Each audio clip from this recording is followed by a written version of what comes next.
So today we're going to discuss China-Zambia relations from an economic perspective. First, I'll start off with basic China-Africa relations. China has based its aid program on its history with Japanese and Western investment in China as its own country was developing. And this has left a legacy in which China has now been connecting aid to other forms of economic integration, such as loans and infrastructure building.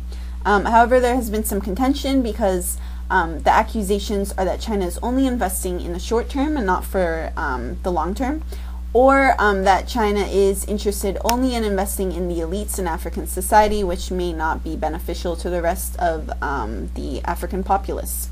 So here we have two graphs. The first shows how Chinese investment in Africa in terms of both imports and exports has been growing over the last couple of years.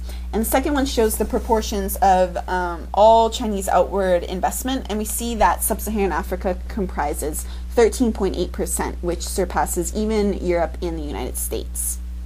And we have some more statistics in terms of Africa's share in the total Chinese exports and imports. We see that it's been increasing in both. In terms of the distribution of African imports among the major blocs, China is now the third after the EU and other Asian countries excluding China and Japan. And in terms of the distribution of African exports among the major blocs, we see that China is also the third after the EU and the US. So Chinese investment has definitely been growing over the last couple of years, especially in terms of the region of sub-Saharan Africa. And it's been growing by a steady amount, and you can definitely see that it will probably be projected into the future to continue. So in terms of Chinese investment with Zambia in particular, mining, especially copper, is Zambia's main industry. Mining exports comprise almost 75% of all exports from Zambia. The Chinese government claims that its economic engagement in Zambia has created 50,000 jobs, and bilateral trade with Zambia was $3.5 billion in 2011, and that increased in a year from $2.9 billion in 2010. And there are approximately 4,000 to 6,000 Chinese in Zambia involved not only in mining but also agriculture, construction, manufacturing, and telecommunications as well. So Zambia seems to be a hotspot for Chinese investment in terms of, especially in terms of the mining industry. Next, we will discuss some of the contention between China and Zambia.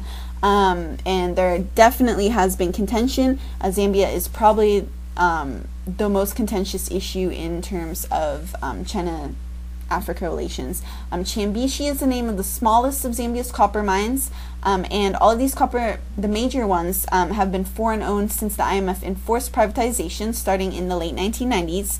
And most copper mines have accidents and strikes, but Zambian miners believe that their working conditions were worse off than when the mines were state-owned.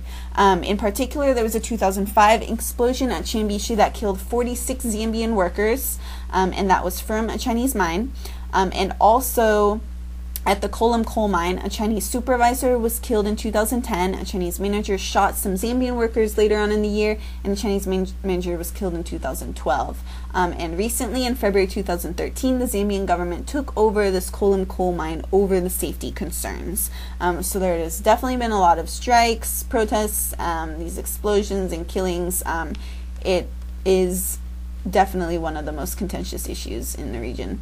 And in terms of the depiction in media and politics, it has been quite negative. The Western media as well as Zambian politicians have focused on these strikes, explosions, and killings.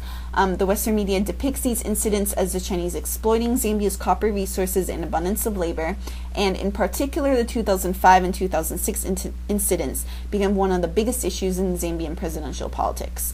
In 2012, the Human Rights Watch issued a report that focused on a Chinese state-owned enterprise called CNMC and called it the worst foreign investor in Zambia's copper mining industry. And this report claimed that the Chinese copper mining companies offered only a fourth of the salaries compared to other mines for identical labor. And next we are going to talk about the response to this particular Human Rights Watch report. And in it,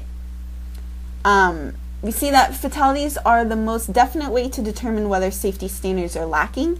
Zambian mining union statistics indicate that CMMC firms had 25 out of the 217 fatalities out of foreign-owned mining firms between 2001 and 2011. However, this figure shouldn't be too surprising if you compare that proportion to the total proportion of CMMC firm workers out of all foreign-owned firm workers. And the productivity level of CMMC mines between 7.1 and 7.7 tons per worker per annum is lower than the Zambian average of 12.3 tons. And this is because, in particular, the CMMC mines are underground, they have less copper content than other mines, and they have fewer skilled workers. Since the CMMC mines are lower producers, their workers thus are paid lower wages than that at higher producing mines. Researchers argue that privatization has been a major source of the deprivation of miners' rights because before privatization, workers had permanent pensionable jobs, which was since lost. But after a couple of years, because of pressure from the workers, some foreign-owned mines, including CMMC, have restated this policy of permanent pensionable jobs. And this is all from research from Deborah Brodigan, who is a scholar at Johns Hopkins about China-Africa relations. And she was covering a report about this Human Rights Watch report that came out recently.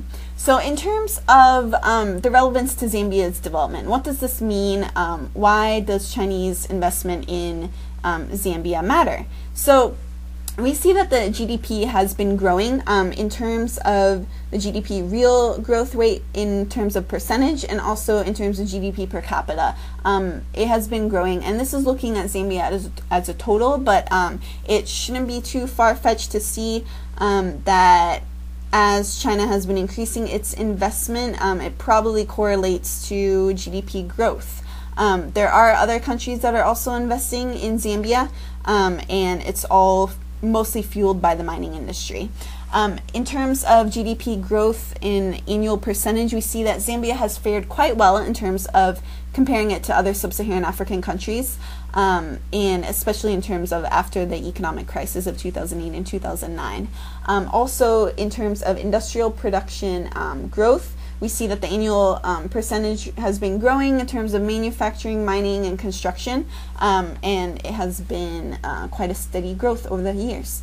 So we see that even though there's contention, this is a growing industry and there's growing investment in the region.